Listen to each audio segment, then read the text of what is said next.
এসে আপনাদের দাম্পত্যের ঘর ওইভাবেই সাজান। সমুদ্রের জল পেরিয়ে মন্দিরে যাওয়ার অভিজ্ঞতাটা সত্যি অভিনব। যেদিকে তাকায় সেই দিকেই শুধু বিউটি আর বিউটি, আর তোমরা তোমাদের ফোনে ফেসবুকে মেসেঞ্জারে খুঁজছো কোথায় হারিয়েছে আমার কিউটি। আজকালকার দিনে আমাদের অধিকাংশ মানুষের চিন্তাভাবনা সোশ্যাল মিডিয়া দ্বারা নিয়ন্ত্রিত। আমরা কোথায় যাব, কি দেখব, কিভাবে ঘুরব, তার সবটাই পরিচালিত হয় সোশ্যাল মিডিয়ার বিভিন্ন হ্যান্ডেল, যেমন ইনস্টাগ্রাম, ফেসবুক, শর্টস, রিলস, এইসবগুলোর দ্বারা। 30 থেকে 40 সেকেন্ডের একটা দুটো ভিডিও দেখে কোনো জায়গার মূল্যায়ন আদৌ কি সম্ভব? ভিডিওতে যে জায়গাগুলো দেখানো হয় সেগুলোর সঙ্গে বাস্তবের আদৌ কি মিল রয়েছে, নাকি পুরোটাই আলাদা? বালি সম্পর্কে এত কিছু শুনেছি, এত ভিডিও দেখেছি, বালি কি আদৌ একজন প্রকৃতি প্রেমিকের তৃষ্ণা নিবারণ করতে সক্ষম, নাকি সবটাই একটা হাইপ? তার বিচার না হয় দর্শকরাই করবে। ব্লগার কোনোদিন বিচারক হতে পারে না। তার কাজ যা দেখেছি, বুঝেছি কিংবা জেনেছি তার সবটাই তুলে ধরা দর্শকের দরবারে।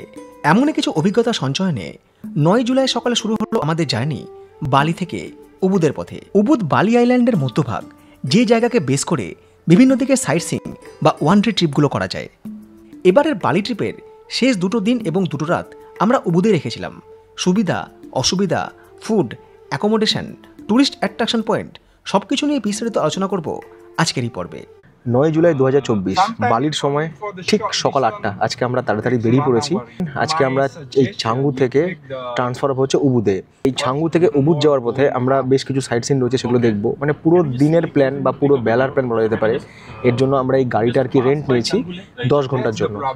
সব সাইট সিন করিয়ে তারপরে আমাদেরকে এই গাড়ি ড্রপ করে দেবে হচ্ছে আজ রাত্রে আমরা উবুদে যেখানে থাকবো সেই হোটেলে। আমরা প্রথমে যাব হচ্ছে তানালট বলে একটা মন্দির আছে এই চাঙ্গুতে। খুব সুন্দর মন্দিরটা। অ্যাকচুয়ালি মন্দিরটা সানসেটের জন্য খুব পপুলার। অনেস্টলি স্পিকিং, আমরা রাত্রে কাজ করতে হচ্ছে, তো সকালে উঠতে দেরি হচ্ছে। এবার কোনো একটা টুরিস্ট স্পট দেখে পৌঁছতে হোটেলে ধরুন সন্ধে হয়ে যাচ্ছে। এবার এই সানরাইজ সানসেট এইটা কভার করা সেটা আর হচ্ছে না, যেটা আন্দামানে যখন ছিলাম তখন করেছিলাম। সে ভোরবেলা উঠে বেরিয়ে যাওয়া স্কুটি নিয়ে সমস্ত বিচে গিয়ে সানরাইজ সানসেট দেখা, সেই যে একটা ব্যাপার, এটা কিন্তু এবার হচ্ছে না। নিজের প্ল্যানে নিজের দেশে ট্যুর করা আর বিদেশ ট্যুর করা দুটো সম্পূর্ণ আলাদা জিনিস। কারণ সেই দেশের ভাষা, রাস্তাঘাট, পরিবেশ, প্রকৃতি, ট্রাফিক এগুলো সম্পর্কে আমরা অবগত নই, আর এটা সম্ভবও নয়। কাজে কেউ যদি মনে করে আমি 5-6 দিনের ট্যুর প্ল্যান করে সব কিছু ঘুরে দেখব, সেটা প্রায় অসম্ভব। বালির সব কিছু ঘুরে দেখতে গেলে 10 থেকে 15 দিনও কম পড়ে যায়। নিজের দৃষ্টিভঙ্গি দিয়ে বুঝেছি বালি হচ্ছে গোয়া, কেরালা আর মেঘালয়, এই 3 জায়গার কম্বিনেশন। এই 3টে জায়গা যদি কেউ ভালো করে ঘুরে নেয়, তার বালি যাওয়ার আদৌ দরকার পড়বে বলে আমার মনে হয় না। বিশেষ করে সে যদি প্রকৃতি প্রেমিক হয়। আর মালদ্বীপ কিংবা লাক্ষাদ্বীপ ঘুরে আসার পর বালি কিংবা থাইল্যান্ড কোনোটাই আমার মনে সেইভাবে দাগ কাটতে পারেনি। এখানে টিকিট রয়েছে এই মন্দিরে যাওয়ার আগে। এখানে অ্যাডাল্ট হচ্ছে 75,000 আইডিয়ার, আর পার্কিং ফিও রয়েছে গাড়ির জন্য 5,000 আইডিয়ার। বালিতে যখন সাইট সিন করছেন না, তখন কিন্তু অধিকাংশ জায়গাতেই এই টিকিট রয়েছে। আর এই যে টিকিটটা ইস্যু করলো ওরা 75,000 অর্থাৎ 1.5 লাখ আইডিয়ারে, এই যে কিউআর কোডটা আছে এটা কিন্তু স্ক্যান করতে হবে। বালিতে কিন্তু যে সমস্ত মন্দিরগুলো রয়েছে না, এখানে কিন্তু সব জায়গাতে ওই স্যারং পরতে হয়। মানে শর্টস বা হাফ প্যান্ট পরে কিন্তু সেখানে অ্যালাউ করে না। স্যারং মন্দিরের বাইরে কিনতে পাওয়া যায় বা রেন্টে পাওয়া যায়। সকাল হতে না হতেই দেখুন মন্দির চত্বরের আশেপাশে যে সমস্ত দোকানপাট রয়েছে সেগুলো কিন্তু খোলা শুরু হয়ে গেছে। এখানে নানা রকম কেনাকাটা জিনিস, খাওয়া দাওয়া জিনিস সব বিক্রি হচ্ছে। আর এই হচ্ছে মন্দিরের গেট, খুব সুন্দর। টুরিস্টরা এখানে ফটোগ্রাফি করছে, সামনেই রয়েছে সমুদ্র। তানহালট মন্দির চত্বরে প্রবেশ করার পর প্রথমেই দেখা যায় বাটু বলং মন্দির। সমুদ্রের ওপরে এই মন্দিরে যাওয়ার রাস্তা যথেষ্ট বিপজ্জনক। নিরাপত্তার কারণেই হয়তো এই মন্দিরে যাওয়ার রাস্তা বন্ধ রয়েছে পর্যটকদের জন্য। আর মন্দির দেখার থেকেও বড় কথা যে এখানকার যে ন্যাচারাল বিউটি সত্যি সুন্দর। অনেকে ওখানে দেখি স্নান করছে ফরেনাররা। সকালটা খুব সুন্দর, পরিবেশ খুব সুন্দর। এখান থেকে সানসেটও খুব ভালো দেখা যায়। এখানে যে নিরাপত্তা রক্ষী আছে তাকে জিজ্ঞেস করলাম যে এত সুন্দর যে একটা জায়গা রয়েছে, এখানে ড্রোন ফ্লাই করতে পারবো কিনা। ড্রোনটা নিয়ে এসলাম সাথে। তো বললো যদি ড্রোন ফ্লাই করতে চান তাহলে মন্দির কর্তৃপক্ষকে 5 লাখ আইডিয়ার ডোনেট করতে হবে। ওই ডোনেশনটা দিয়ে তবে এখানে ড্রোন উড়াতে পারবো। 5 লাখ আইডিয়ার মানে ভারতীয় টাকায় প্রায় 2700 টাকা। বালিতে দেশ বিদেশ থেকে এত পরিমাণে টুরিস্ট আসে, এদের প্রত্যেকটা টুরিস্ট স্পটে এইরকম কিছু না কিছু স্কিম রয়েছে, যেটা পরবর্তী জায়গাগুলোতে ক্রমশ প্রকাশ্য। তবে বালি বেড়াতে আসলে তানহালট মন্দির যে মাস্ট ভিজিট পয়েন্ট, সেটা খুব অল্প সময়ের মধ্যে পরিষ্কার হয়ে গেল। এখন যেহেতু লো টাইড, সেহেতু জল অনেকটা পিছিয়ে গিয়েছে। আমরা ওপর থেকে অতটাও ভিড় বুঝতে পারছিলাম না, কিন্তু এই জায়গায় আসার পরে বুঝতে পারছি ভিড় কীরকম এখানে। নুসা প্যানিটার থেকে ফার বেটার। তানহালট মন্দির 16 সেঞ্চুরিতে নির্মিত। বালি উপকূলে 4টি সমুদ্র মন্দিরের মধ্যে তানহালট মন্দিরও একটি। মন্দিরের উপাস্য দেবতা বরুণ দেব, যিনি জলের দেবতা বা সমুদ্রের দেবতা নামেও পরিচিত। বছরের পর বছর ধরে পাহাড়ের শিলা সমুদ্রের আঘাতে ক্ষয়প্রাপ্ত হতে হতে আজ শুধু মন্দিরের অস্তিত্বটুকুই রয়ে গিয়েছে। ওইখানে সমুদ্রপথ বেয়ে একটা রাস্তাও রয়েছে মন্দিরে যাওয়ার। মন্দিরে কিন্তু পুজো হয়, কারণ যারা এখানকার পান্ডা তাদের দু একজনকে দেখতে পাচ্ছি তারা মন্দিরে বসে আছে। ওখানে গিয়ে একটু তত্ত্ব তালাশ করবো যে আদৌ ওখানে ঢোকা যায় কিনা। এই মন্দিরকে রক্ষা করার জন্য একটা সাপও রয়েছে, বিষাক্ত সাপ, তার এটা হচ্ছে গুহা।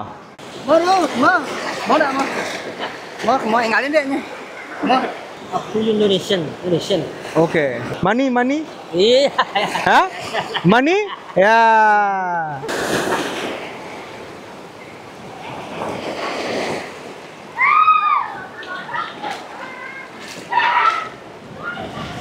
দু হাতে ক্যামেরা নিয়ে সমুদ্রের জল পেরিয়ে মন্দিরে যাওয়ার অভিজ্ঞতাটা সত্যি অভিনব।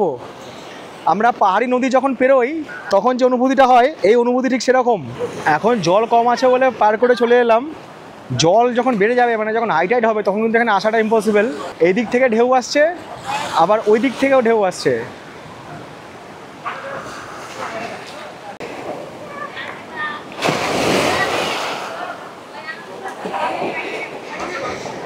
আমরা উপরে যাওয়ার চেষ্টা করছিলাম, কিন্তু এনারা বলছেন যে এখানে কিছু একটা মানে শুদ্ধ হতে হবে, শুদ্ধিকরণ জায়গা বলে শুদ্ধিকরণ করতে হবে, তারপরে যেতে পারবো। কি সুন্দর জায়গা, এখানে মাছও রয়েছে, কাঁকড়াও রয়েছে। এখানে আর কি কিছু দান ধ্যান করতে হবে। আমরা 2000 করে আইডিয়ার দিলাম, মাথায় তিলক লাগিয়ে দিল, আর ওই একটু জল টল ছিটিয়ে দিল। তার আগে এখানে একটা ওই নল দিয়ে জল আসছে, সমুদ্রেরই জল, বললো আপনি হাত পা ধুয়ে মুখ টুক দিয়ে শুদ্ধ হয়ে যান, মন শুদ্ধ আত্মা শুদ্ধ। চলো এবার একটু দর্শন করি। এখানে এসেই গল্প শেষ হয়ে যাবে, ভেতরে আর যাওয়া যাবে না, কিন্তু নিচ থেকে এটা বোঝা যাবে না। 20 থেকে 25 পা, ব্যাস। এখানে এসে গেট বন্ধ, উপরে উঠতে দেবে না। হয়ে গেল আমার আত্মার শুদ্ধিকরণ। আত্মা শুদ্ধিকরণ হোক বা অর্থের বিসর্জন, প্রাকৃতিক সৌন্দর্য দেখে মনের তুষ্টিকরণ করেই আবারও পরবর্তী গন্তব্যের পথধাবন। রাস্তার বর্ণনা দিয়ে ভিডিওকে দীর্ঘায়িত করছি না, সরাসরি আসা যাক উবুদে আমাদের পরবর্তী দ্রষ্টব্য উলুন দানু বেরাতন মন্দিরে। এটিও বালির জনপ্রিয় মন্দির বা পর্যটন স্থলগুলির মধ্যে অন্যতম, আর স্বভাবতই এখানেও এন্ট্রি ফি রয়েছে। তো সেই মন্দির চত্বরে আমাদের গাড়ি আমাদের ড্রপ করে দিয়েছে। আর এখানে পৌঁছানোর পর আমি যখন টেম্পারেচার চেক করলাম তখন দেখছি 24 ডিগ্রি। আমি টেম্পারেচার কথাটা এই জন্যই বলছি, কারণ এখানে অনেককে দেখছি না সোয়েটার পরে নিচ্ছে, পাতলা সোয়েটার। কেন জানি না, আশেপাশে পাহাড় আছে বলেই হয়তো, বা ওয়েদারটা এখানে এরকম, নামার পর ঠান্ডা লাগছে, রোদও আছে, ঠান্ডাও লাগছে। আমাদের ওখানে নভেম্বর মাসের ওয়েদারটা যেরকম হয়, এখানটা ওয়েদারটি সেরকম। আরও একটা বিষয় খেয়াল করলাম, এখানে রাত যত বাড়ে না তত টেম্পারেচার ফল করে। মোটামুটি বিকাল 4টের পর থেকে টেম্পারেচার কমতে শুরু করে এবং রাত্রে এই টেম্পারেচারটা মোটামুটি 17-18 দাঁড়িয়ে যায়। এই হচ্ছে সেই মন্দিরটা। এই ছবিটা কিন্তু আপনারা অনেক জায়গায় দেখেছেন, বালি যারা সার্চ করেছেন। আর এরই সঙ্গে একটা গার্ডেন রয়েছে যেখানে কম্বো টিকিট রয়েছে। গার্ডেনে এইসব জিনিস আর কি রয়েছে। এই যে উলুনদানু মন্দিরটা রয়েছে, এটা দেখার জন্য কিন্তু এখানে টিকিট রয়েছে 75,000 আইডিয়ার। আর ওই গার্ডেনটা যদি এর সঙ্গে অ্যাড করি, কম্বো টিকিট নিই, তাহলে পড়বে হচ্ছে 1,25,000 আইডিয়ার মন্দিরের টিকিট। সামনে একটা এরকম নকশা করা রয়েছে, যে নকশাটাকে ফলো করে আমরা মন্দির চত্বর ঘুরতে পারবো। এই পুরো চত্বরে অনেক রকম জায়গা রয়েছে, কফি শপ রয়েছে, অনেক কিছু রয়েছে, পুরো একটা বড় ক্যাম্পাস।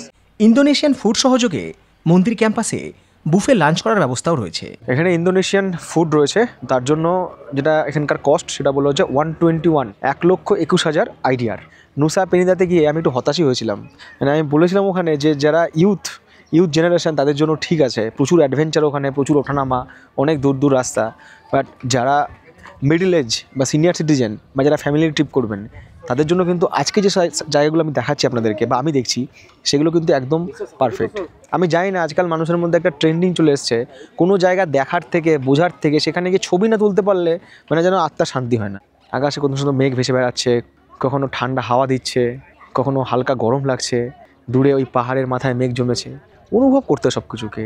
ব্লগ বানানোর স্বার্থে ভিডিওগ্রাফি কিংবা ফটোগ্রাফি কম বেশি আমাকেও করতে হয়, কিন্তু এইসব জায়গাতে আসলে ইচ্ছে করে আকাশের দিকে তাকিয়ে দেখি মেঘের খেলা, চারিদিকে কত সবুজের মেলা।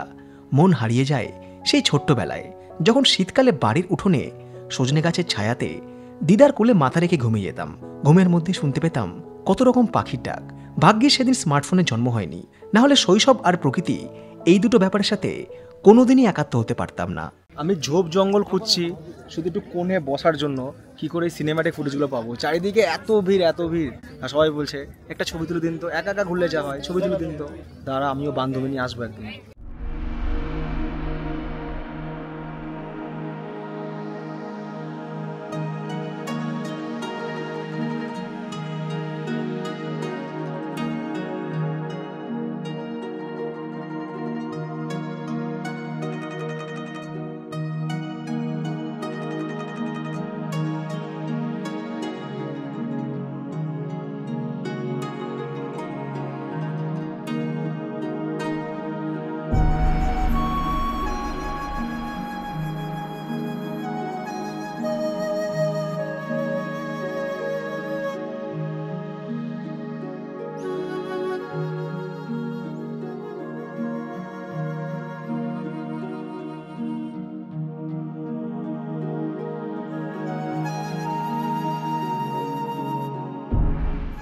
উলুন দানু বেরাতন মন্দির নির্মিত হয়েছিল 1633 খ্রিস্টাব্দে। হিন্দু বৌদ্ধ স্থাপত্যের শৈলীর সংমিশ্রণে রাজা আইগাস্তি আগমপুতু এই মন্দির পুনর্নির্মাণ করেন দানু দেবীর আরাধনায়। দানু হলেন জল, হ্রদ কিংবা নদীর দেবী। যদিও এই মন্দির উৎসর্গ করা হয়েছে ব্রহ্মা, বিষ্ণু, মহেশ্বর এই 3 দেবতাকে। মন্দিরের পাশেই রয়েছে বেরাতন হ্রদ, যা বালির দ্বিতীয় বৃহত্তম হ্রদ। আশেপাশের গ্রামগুলোতে যে চাষবাস করা হয় তার সেচের জলের অন্যতম উৎস হচ্ছে এই বেরাতন হ্রদ। লেকের জলটা এতটাও স্বচ্ছ, ভেতরে সব দেখা যাচ্ছে, এত সুন্দর। এখানে দেখুন রীতিমতো লাইন পড়ে গিয়েছে, সাদা চামড়া কালো চামড়া সবাই লাইনে দাঁড়িয়েছে। হ্যাঁ, আমি যে ওই যে আর্কিটেকচারটা ছবি তুলবো, দেখুন কি করে তুলবো, সবাই গিয়ে ওখানে কোমরিয়া গোলে গোলে গোলে গোলে গোলে রাজাজি। পৃথিবীর কি হলো ভাই আমি বুঝতে পারছি না। এত সুন্দর একটা জায়গা, কত সুন্দর সুন্দর এখানে ল্যান্ডস্কেপ ছবি নেওয়া যাবে, পোর্ট্রেট ছবি নেওয়া যাবে, কি সুন্দরভাবে জিনিসটা একটা অ্যালবাম তৈরি হবে, সুন্দর একটা স্টুডিও লেখা থাকবে পেছনে, লোকজন গিয়ে হ্যাঁ এখানে দাঁড়িয়ে একটা একটু ফটো নিচ্ছিলাম। এক্সকিউজ মি ভাবির বোন। এই হচ্ছে সেই গেটটা, যে গেটটা ছবি বাইরে ছিল। এইসব লোকাল কস্টিউমগুলো রয়েছে, এই লোকাল কস্টিউমগুলো যদি আমি রেন্ট নিই এখান থেকে, তাহলে ভেতরে ঢুকতে দেবে, নাহলে ঢুকতে দেবে না। ওই লোকাল কস্টিউম রেন্ট নিয়ে ভেতরে ঢুকে এখানে ছবি তোলা যাবে। মানে এত সুন্দর সুন্দর জায়গা, কি সুন্দর ছবি আসে এখানে দূর থেকে। এই জায়গাতেও লোকে গিয়ে ওখানে একটা ব্যবসায়িক আর কি মানে জিনিসের মধ্যে ইনক্লুড করে জায়গাটাকে নষ্ট করছে। এই ছবি তুলবো, দেখুন লোকের হাত, লোকের পাছা, লোকের মাথা, মানে ন্যাচারাল জিনিসকে কীভাবে ডিস্টার্ব করতে হয় সত্যি এখানকার মানুষই জানে। প্রত্যেকটা জায়গায় বিজনেস। এই যে যারা এখানে সব ট্যাক্সি ড্রাইভার এসছে বা এখানে ফটোগ্রাফার আছে, এরা কি করছে, এই ফরেনাররা ছবি তুলছে তো ওদের মানে এমনি লোকদেরকে, ইন্ডিয়ান লোক বা অন্যান্য লোক, ওদের দেশের লোক সবাই হটি দিচ্ছে সাইড, মানে ফরেনারদেরকে বা বিদেশিদেরকে বা সাদা চামড়ার লোকেদেরকে আগে প্রায়োরিটি, ওদেরকে ঠিক জায়গায় দাঁড় করাতে হবে, ওদের ছবি তুলে দিতে হবে, যেখানে পয়সা পাবে। ছবি তোলার জন্য হোক কিংবা ফটোগ্রাফি করার জন্য এই জায়গার সত্যি কোনো বিকল্প নেই, কিন্তু সব কিছুর মধ্যেই কোথাও একটা বৈষম্য রয়েছে। এক্ষেত্রে আমার মনে হচ্ছে যারা আগামী দিনে এই মন্দির দেখতে আসছেন, চেষ্টা করুন যতটা সম্ভব সকাল সকাল এখানে পৌঁছে মন মতো ফটোগ্রাফি কিংবা ভিডিওগ্রাফি করে আবারও ফিরে আসার। Hello, hi. এটা কোনো স্পা পার্লার নয়, এটা হচ্ছে কফি প্ল্যান্টেশন। আমরা যাওয়ার পথে রাস্তা দাঁড়িয়েছি, এখানে কফির গাছ টাছ রয়েছে, কফি প্ল্যান্ট কফি কীভাবে বানানো হয়, কফি প্ল্যান্টেশন যাকে বলে, কফির গাছ রয়েছে, সেখান থেকে কফির ফল থেকে কীভাবে কফি বানানো হয় সেসবই রয়েছে আর কি। এটাকেই তো বলে মনে হয়। আচ্ছা গিয়ে দেখি কী আছে না আছে, এত কিছু মাথায় থাকে না ভাই। টেগাল সারি লুয়া কফি, এখানে প্রচুর কফি গাছ রয়েছে, মানে কফি বাগান। আমি খুব সম্ভবত যখন দারিংবাড়ি গিয়েছিলাম, ওই দারিংবাড়িতে এরকম কফির গাছ দেখেছিলাম, আপনাদেরকে ভিডিওতেও দেখেছিলাম। কফির ফল কিংবা কফির গাছ দেখে যারা ভিডিওর এই অংশটুকু স্কিপ করতে যাচ্ছেন তাদের জন্য বলবো একটু ওয়েট করুন।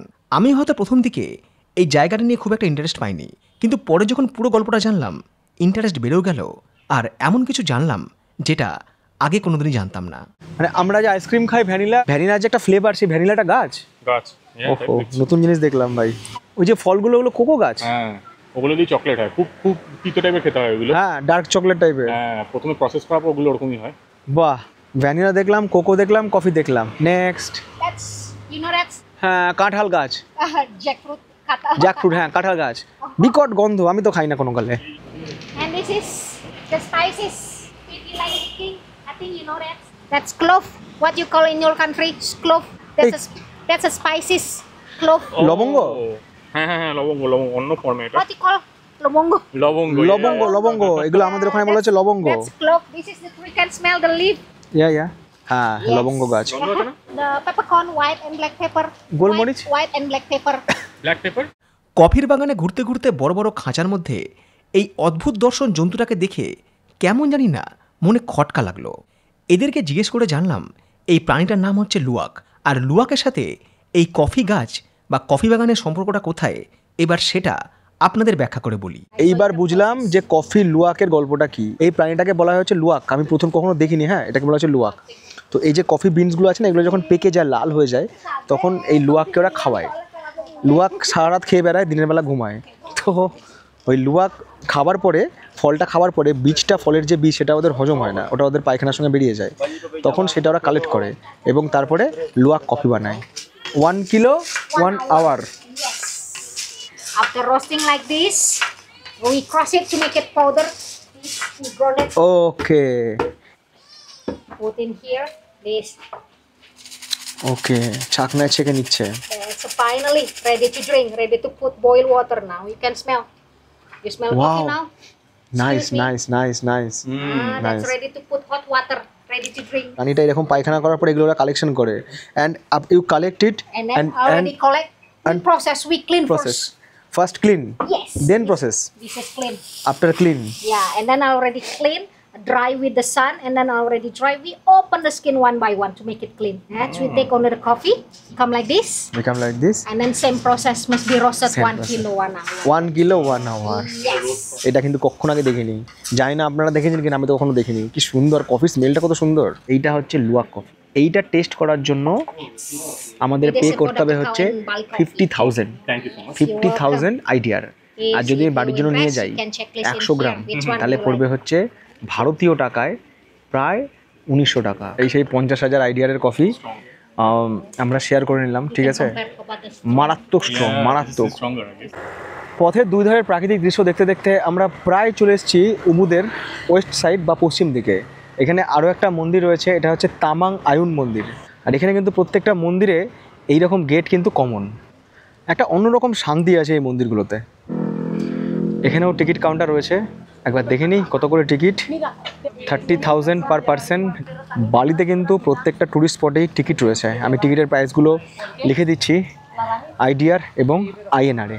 আর একই সঙ্গে আমরা প্রত্যেকটা দিন, প্রত্যেকটা পর্বতে কোথায় কত কী খরচ করছি তার কিন্তু বিস্তারিত বিবরণ ভিডিও ডেসক্রিপশন বক্সে শেয়ার করে দিচ্ছি, যাতে আগামী দিনে আপনারা ট্যুর প্ল্যান করবেন আপনারা মোটামুটি একটা ধারণা পেয়ে যান। এটা কখনোই সম্ভব নয় যে আমার খরচের সাথে আপনাদের খরচ মিলবে, এটা কখনোই সম্ভব নয়। তবু একটা মিনিমাম ধারণা আপনারা পেয়ে যাবেন যে কত কী খরচ হতে পারে। যারা খুব ছবি তুলতে পছন্দ করেন না, একটু পুরনো আর্কিটেকচার নিয়ে, একটু নেচারকে নিয়ে, তারা কিন্তু এগুলো অবশ্যই দেখবেন। এই মন্দিরগুলো কিন্তু সত্যি সুন্দর, সত্যি সুন্দর।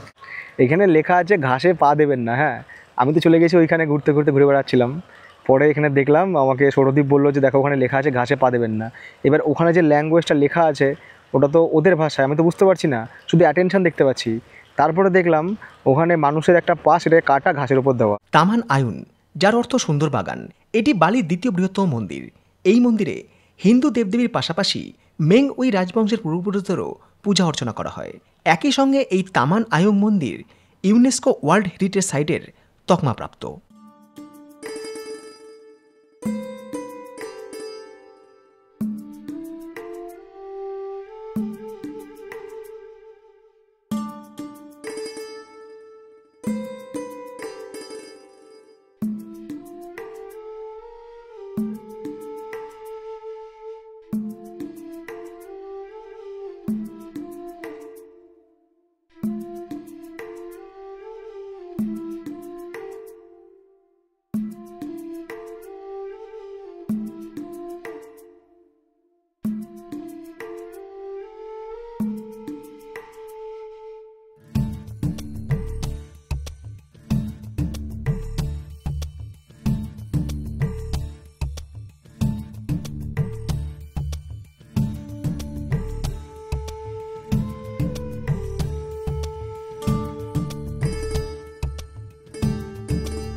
এই যাবৎ প্রায় 3টে মন্দির আপনাদেরকে দেখালাম।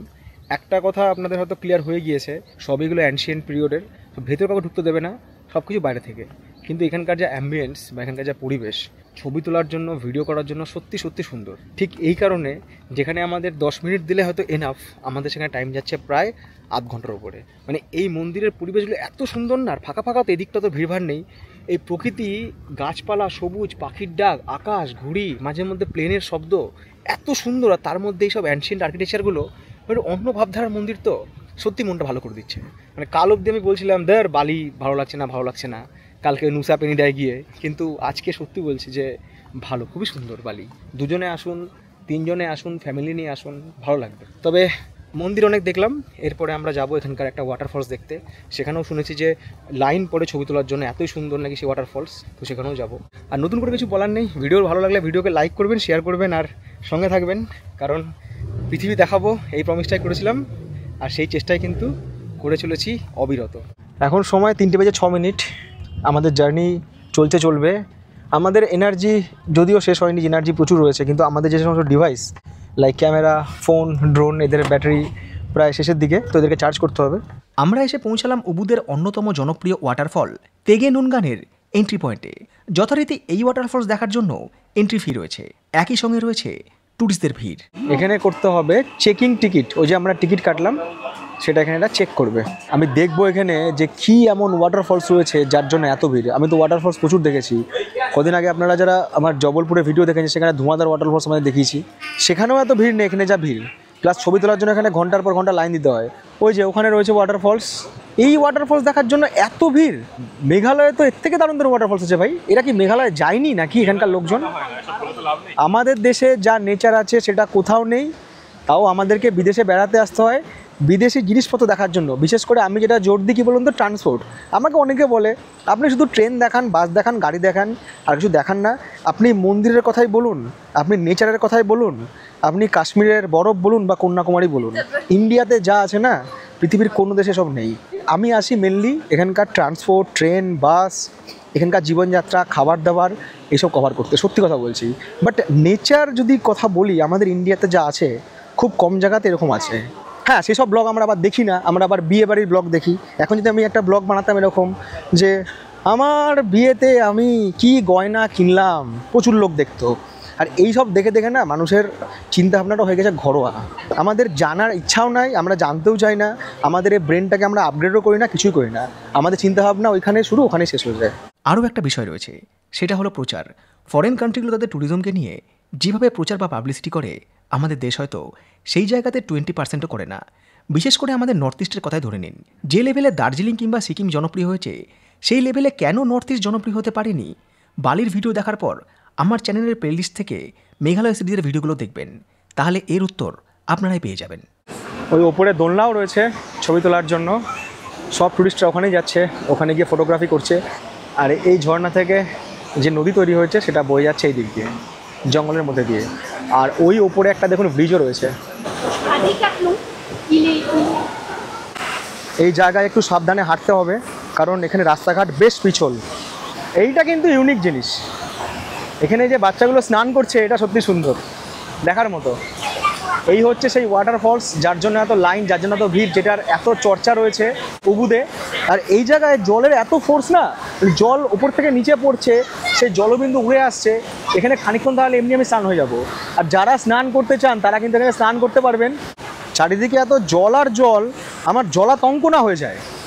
এই ব্রিজেই আফ্রিকার সাথে ইন্ডিয়ার না ধাক্কাধাক্কি হয়। আসেন দিদি ভাই।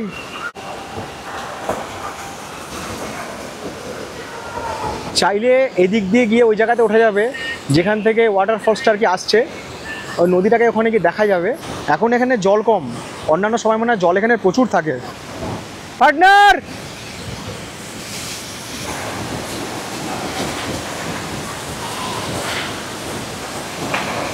তোমরা শুধু ভোটার কার্ড, আধার কার্ড, প্যান কার্ডের লিঙ্ক করো, আসল লিঙ্ক ভাই জলেই হচ্ছে। কাছে এক্সট্রা ড্রেস নেই আর ওয়াটারপ্রুফ ক্যামেরাটাও নেই, তাহলে আমিও লিঙ্ক করতে জলে ভাই শিওর নেমে পড়তাম। যারা বালি আসার প্ল্যান করছো তাড়াতাড়ি আসো, উবুদে আসো এবং জলে নেমে লিঙ্ক করে নাও তাড়াতাড়ি। এই সুযোগ কিন্তু আর দ্বিতীয়বার আসবে না। আর ভিডিও ভালো লাগলে ভিডিওকে লাইক করো, শেয়ার করো, আর সঙ্গে থাকো ভাই। হ্যাঁ, লিঙ্ক এখানেই হচ্ছে।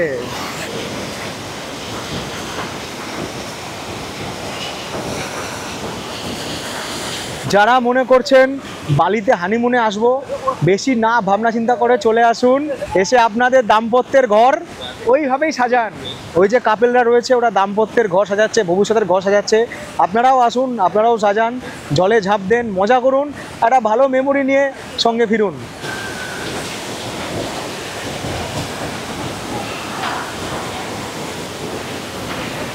যেদিকে তাকায় সেই দিকেই শুধু বিউটি আর বিউটি, আর তোমরা তোমাদের ফোনে, ফেসবুকে, মেসেঞ্জারে খুঁজছো কোথায় হারিয়েছে আমার কিউটি। ভাই, ইয়ং জেনারেশনের জন্য যদি বেস্ট কোনো জায়গা থাকে আমি এখনও অবধি বলবো বালি, বালি আর বালি। বিকাল 5টা বাজতে না বাজতে দেখুন কীরকম ট্রাফিক জ্যাম। এর আগে চাঙ্গুতে আমরা যেরকম জ্যাম পেয়েছিলাম এখন সেরকম জ্যাম হয়। একটা জিনিস আপনারা দেখেছেন তো, যে একটা জায়গা থেকে কতটা দূরে, এটা এখানে তো ওটা ওখানে, ওটা ওখানে তো ওটা ওখানে, প্রচুর ডিস্টেন্সে। আর সকালে বেরোলে মোটামুটি সব কিছু দেখতে দেখতে সন্ধ্যা হয়ে যাবে, তাও মনে হবে যে এই দেখা হলো না দেখা হলো না। আমরা প্রথমে অনেক কিছু লিস্টেড করেছিলাম, পরে সব শর্ট আউট করে বাদ দিয়ে দিলাম, কিছু করার নেই। একদিনে সব জায়গা দেখাও যায় না, 2 দিন 3 দিন তাও মনে হয় কম পড়ে যায়। বালি এমন একটা জায়গা, সব জায়গায় কিছু না কিছু সৌন্দর্য আছে, সেটার নাম আছে, সেটার গঠন আছে, আর সেটার জন্য টিকিট রয়েছে। বিকেল 6:45 নাগাদ গাড়ি আমাদের ড্রপ করে দিল উবুদে আমাদের হোমস্টের সামনে। Jangrik homestay, free wifi, Jalan Hanuman Ubud. ওয়াইফাইটা আমাকে লিখেছে, আমি পড়ছিলাম ফ্রি ওয়াইফ। এখানে পাখি রয়েছে, এখানে একটা কুকুর রয়েছে, কুকুরটার চেহারা আমার চেহারা মোটামুটি একই। এই ছেড়ে দে ভাই আমাকে, আমি তোকে আর কিছু বলবো না। ছোটো ছোটো বাচ্চারা রয়েছে, বাহ পরিবেশটা খুব সুন্দর তো। Hello, hi. আমার কুকুর দেখতে খুব ভালো লাগে, কুকুর পুষতে ভীষণ ইচ্ছা করে, কিন্তু একটাই ব্যাপার, না না ঠিক আছে পুষতে ভালো লাগে না, ভুল হয়েছে। আচ্ছা রুমটা দেখাই আপনাদেরকে। ইমাজিন করুন 1650 পার নাইট। দীঘাতেও এরকম সস্তায় রুম পাওয়া যায় না, দীঘা দার্জিলিংয়ে। আমার একটা বোন আছে প্রিয়াঙ্কা, বলছিল দাদা যাবো বালি, হানিমুনে যাবো, তো আমার বাজেট নিয়ে প্রবলেম হচ্ছে, 1 লাখে কি সম্ভব? 100% 1 লাখের মধ্যে বালি ঘোরা সম্ভব দুজনের জন্য, সম্ভব না? একদম একদম পসিবল। আর একটা জিনিস হচ্ছে আপনারা একটু রিসার্চ করুন, মানে ট্রাভেল এজেন্টের কাছে আমরা হট করে চলে যাবেন না। দাদা ভিডিও দেখাচ্ছে, গাইড করছে, আমরা সবাই করার চেষ্টা করছি। আমরা তো জায়গাগুলো আপনাদের দেখিয়ে দিচ্ছি, একটা আন্দাজ দিয়ে দিচ্ছি, আর সেই সাথে আপনারাও কিছু রিসার্চ কিছু জায়গা দেখে নেবেন, যেগুলো মোটামুটি আপনাদের ভালো হবে। সেক্ষেত্রে আপনাদের স্টে হয়তো বাড়বে বা স্টে হয়তো কমবে, কিন্তু মোটামুটি কত খরচ হতে পারে তার একটা ধারণা আপনাদের দিয়ে দিচ্ছি। আর ট্রাভেল এজেন্টের সঙ্গে আপনারা যেতেই পারেন, সেক্ষেত্রে ধরুন আপনাদেরকে বাজেট দিল যেটা, আমাদের ট্রিপ বাজেটটা অবশ্যই কম। হ্যাঁ, আমাদের এই ট্রিপে হয়তো একটু হেডেক আছে। হেডেক মানে কি, একটু হয়তো জায়গাগুলো খুঁজতে হচ্ছে, সব হয়তো আমরা ডিরেক্টলি পাইনি, কারণ আমরা তো কোনো গাইডলাইন এখনও পাইনি বাংলাতে। তো সেটা যদি আপনারা একটু অ্যাডজাস্ট করে নিতে পারেন, তাহলে আমি বলবো নিজেরা প্ল্যান করুন। অবভিয়াসলি নিজেরা প্ল্যান সবসময় ভালো, সবসময় কম খরচে ঘোরা যায় এবং অনেক ভালোভাবে ঘোরা যায়, এটা আমি মনে করি। এইটা আরেকটু অপটিমাইজ করে দেওয়া যায় আর কি। মানে আমরা যেমন ঘুরছি, কোনো জায়গায় আমরা স্কুটি নিয়ে ঘুরছি, সেটাকে যদি আপনারা গাড়ি করে নেন বা একটা গাড়ি নিয়ে রেখেই দিলেন, হয়তো খরচাটা বেশি পড়বে, কিন্তু আমাদের ট্রিপটাও কিন্তু আরেকটু অপটিমাইজ করে, একটু পয়সা বেশি লাগলো, কিন্তু আরও অনেক স্মুথ করে দেওয়া যায়। একদমই। এই যে আমরা গাড়ি করে আজকে এলাম, তো এবার আপনারা যদি ধরুন গাড়ি করে এই পর্যন্ত চলে এলেন, গ্র্যাব নিয়ে চলে এলেন, তারপরে এখানে থেকে আপনারা 2 দিন 3 দিন থেকে আপনারা এখান থেকে স্কুটি নিয়ে ঘুরলেন, নিজেরা অনেক ভালো ঘুরতে পারবেন, অনেকটাই খরচ কমে যাবে। এই যে আমাদের গাড়িতে 10.5 ঘন্টার জন্য গাড়ি বা 11 ঘন্টার জন্য গাড়িতে যে খরচটা লাগলো, সেটা কিন্তু আপনাদের লাগবে না। এই ব্যাপারগুলো কিন্তু আপনারা নিজেরাই অপটিমাইজ করে কিন্তু খুব সুন্দরভাবে বালি প্ল্যান করতে পারবেন। সারাদিন ঘোরাঘুরি করার পর শরীরে যেটুকু এনার্জি বাকি ছিল সেই দিয়ে ডাল ভাতটুকু ফুটিয়ে নিলাম। সঙ্গে অতিরিক্ত পাওনা ছিল কলা পাতায় মোড়া আদা রসুন পেঁয়াজ দিয়ে বানানো ইন্দোনেশিয়ার একটা চিকেন আইটেম। এইভাবেই কেটে গেল উবুদে আমাদের প্রথম দিন এবং প্রথম রাত। বালি ভ্রমণের পরবর্তী পর্বে আমরা ঘুরে দেখব উবুদের আরও কিছু ট্যুরিস্ট অ্যাট্রাকশন পয়েন্ট।